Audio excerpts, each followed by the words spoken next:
Hi, John. How you doing? How are you How's today? everything? Good to see Good you. to see you.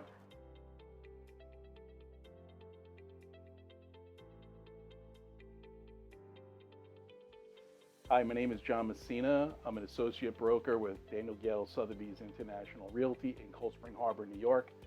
I decided a long time ago I wanted to make a series of videos for clients and customers, past and future, of people that I know, people that are in the business, that are basically surrounding our business of real estate.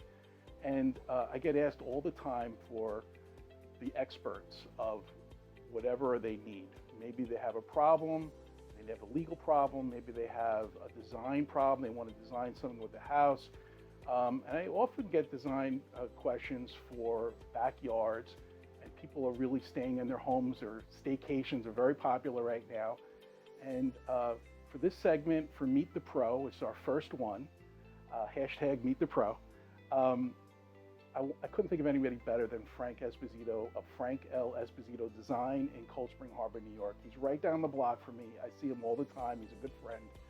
He truly is an artist. He really cares about his clients, and he's one of the nicest people you ever want to meet. So this is my friend Frank Esposito of Frank Esposito Design in Cold Spring Harbor. We're going to do this over 3 parts. Frank's work cannot be described in one episode. This is our inaugural episode of Meet the Pro, hashtag Meet the Pro. Today he's going to talk to us about his process, how he works, what he does for his clients, and his thoughts. Next one will be on site. So we're going to be lucky enough, Frank's going to take us to the project that he's going to explain to us today. He's going to take us to the site, and we're going to learn about the process in view. And then the third will be the reveal. Enjoy this episode. Thank you. Thank you very much.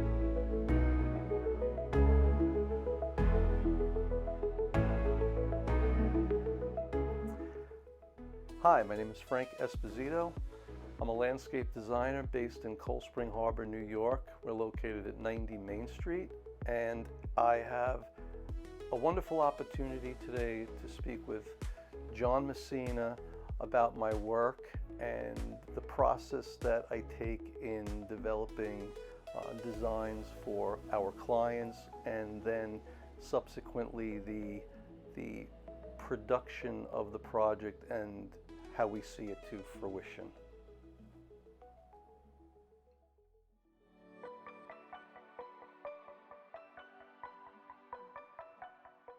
What are the trends you see in your industry? Things are progressing, one, with the needs of our clients. During COVID, people found themselves spending many hours at home. They were looking at the space they live in a much different way, and they rethought going out and traveling. Also, in the trends of our business is water conservation, sustainability, using native plants, and also in the way designers work. Most people today will use a computer to generate plans, which in my old school fashion I still draw by hand.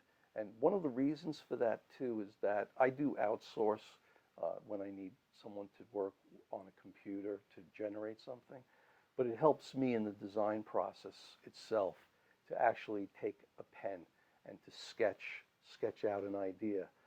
So simultaneously, I'm thinking about the movement and the space, looking at the site. We visit the site prior to putting pen on paper. So measurements taken on site, hard measurements from a survey, from a licensed surveyor. Trees are located, grade topography is taken into consideration, and also utilities such as phone, electric, underground utilities. If we're digging a pool, such as we have on this project, that there are no underground dry wells that are going to be encumber the project. Frank, how do you approach a project? The way we approach most of the projects, all of the projects that we are involved with, is two-part.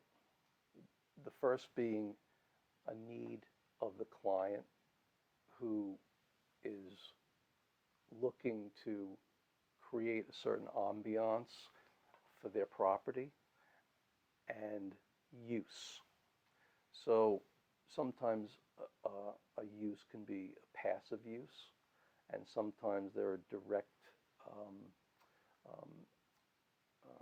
bullet points, let's just say, or a list of needs that the client's looking to achieve. How many children they have, how they live, the things they enjoy doing on their property, how much time they spend on their property, or, you know, some people vacation more, some people like to be home more. And those are all the criteria that drive the design. What are some of the challenges that you encounter on these jobs that you do? Some of the challenges that we encounter on the projects could be physical challenges, such as property setbacks or easements. Sometimes there are neighboring properties that may get affected by certain elements that are being incorporated into the landscape that we need to take into consideration, such as if a pool is going to be built here, such as this. This doesn't have a cabana, this pool project that we're working on. Some do. So how does that impact the neighbor? We want to be as considerate to the neighbor as we are to our own client. They have to live together in this neighborhood. So I just like to keep open communication.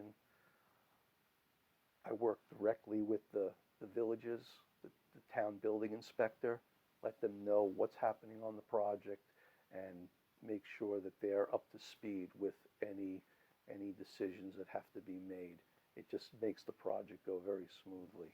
The other challenges that come up are satisfying my client, their needs to bring them a design that is going to surpass their expectations. They have expectations, and as designers, we want to meet those, but it's always good to surpass those expectations. You know, when I look at your work, and I'm a big fan of yours, as you know. Thank You really approach this as an artist, and you have an incredible eye. And I know each one of your projects is unique, like an artist. How did you learn how to do this? and how long have you been doing it? Okay. Your compliment goes a long way. To look at someone's work and say that they're an artist is probably the greatest compliment that you could give someone in a creative field, because most of us are modest and don't say that we're artists, or that, you know, we want that response from our clients. Okay, so thank you for that. It did evolve. I went to Farmingdale University on Long Island, and shortly after that started working. A lot of it was the School of Hard Knocks, and over the years, you know, that you're involved in something, you learn by making your own mistakes. You learn by experience. You learn by keeping the bar raised very high for yourself. Probably being my own worst critic, and trying to always reach a little further. And if we're always reaching, the goal is we're never going to get to that top pinnacle. It's just that we're always reaching. And it's also a love for what you do. It's a love I have for nature that I think I enveloped as a young boy, working out on the property with my dad in the garden.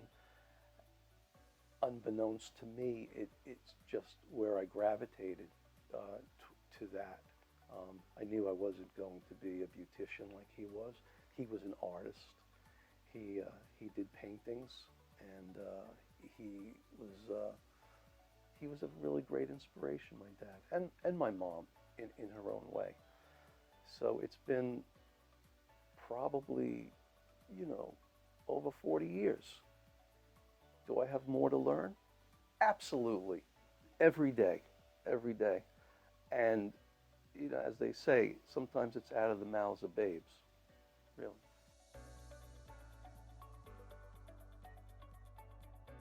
I love this. You know, Mhm. it really. This is the finished plan that your client received. Yes. Yeah. So can you Yes. just walk us through it? Mm. How long does this take? Because The whole, I could never do this, but but how long would this take to produce? each job is individual to itself, and so I couldn't really articulate on a specific time frame. They all have a life of their own, and how involved they get. This one actually took from first meeting to fruition about a year and a half to put all together. Okay, Extremely involved. And this rendering also was produced for the client at the client's request, and proudly I could say it's hanging in their living room in a Should be, frame. should be. In this. So this project is in Bayport. The challenge was to create access to the front of this period home. Period meaning this is an older home which was renovated. A prominent architect at the time worked on it, and then a prominent architects and designers helped the client, you know, bring it to its glory, its old glory. And there were some additions made on the house, so it was expanded a bit. Portico share was added to the house here, and the client had a request to build. He wanted an old horse stable turned into a wood shop. So a bit of the challenge was to create access to entranceway here on the residence, add parking, and then parking area for the shop itself, and have it be its own space. Have it be, again, contiguous, but its own space and not a part of this area. And then you approach the formal entrance of the home here, okay, on the south side of the house, and a formal courtyard, center lined on the front door, and this is all a covered porch here, then a trellised porch over here. As you drive in, center line access, visual center line access to a gazebo in the back with a garden area, and that's also tied in to the shop. These axial center lines tie the architecture together physically and visually and emotionally. Okay, so this is an entrance to a greenhouse here, and everything ties together. Okay, it's abstract, though. You know, there's as much visual movement on a project, purely visual, as there is physical. So it's, as I'm driving up the driveway and entering this space, I'm entering the property, and then as I enter my sight line, I'm taking a peek at the house. Okay, I'm moving in the car slowly on the driveway. It's a gravel driveway. There's crackle of pebbles, and then just as I take this view, I catch a peek of this house. Large existing beech tree, large existing cedar, that the client initially felt should be taken off the property. I spoke to him about it. He embraced the fact that it scaled the house, that it gave the house um, some, it married the house to the property, this cedar tree. So just as we're focusing on the front, at that same moment, we change direction now, and now my view is to the backyard. But my vehicular access brings me to the front. I can drop off visitors and then pull around to a parking for 3 cars.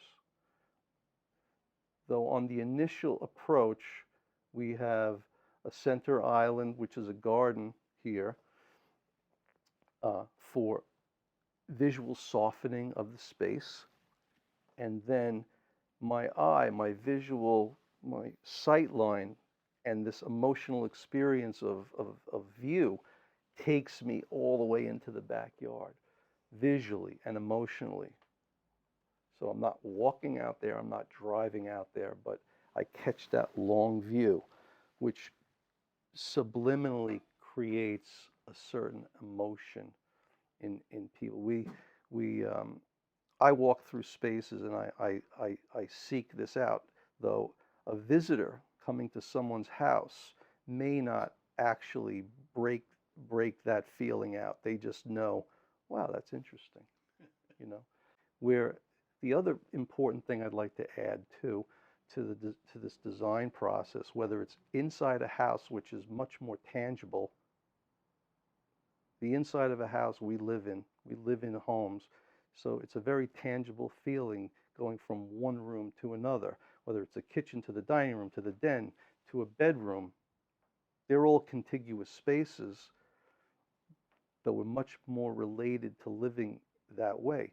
In the landscape, it's a little bit more abstract. So we have the front yard, let's say the side yards and the rear yard. So my goal as a designer, and all the designers out there, is to create some kind of a connection, contiguous connection and movement and flow of all those spaces. You've got a project going on in Lloyd Harbor. Can you tell us about it? Yes, this is a project that we're working on with an existing residence, and there's also a new house being built on an adjacent contiguous property. So the two properties are separate lots, though one client owns both pieces of property. And the challenge on this project was to keep it contiguous and also unite it as far as design elements, such as we had to create access to the new house using the existing driveway and creating a new spur that you see here. So we also incorporated a pool area on the adjacent property. So this whole compound, if you will, is going to be used by one family, okay? And it will be still two separate pieces of real estate. And so this is the overview. Do you have the more detailed we can look at? This is actually a scaled up drawing of just the pool area and the back area of the new house, which is under construction at the moment. The pool itself is very symmetrical, as you can see on the drawing here. We tied it into the center line of the main access door leading out of the back of the house. So it works, though, as you can see, the home itself is asymmetrical, but they still carry a conversation on between them. How do clients find you? Most of our clients find us by word of mouth. The satisfactory of their friends and family, the people who visit their home. Um, that's our best source of advertisement. And it's a high bar that we try to maintain, as you know. The challenge is to, maintain that high bar with all the people that we do work for. And it doesn't matter how involved or the project is, how large the project is, or how small and intimate the project is. Sometimes the intimate projects become the most challenging because we try to create a large, big feeling in an intimate space. And then conversely, on larger properties, creating intimacy.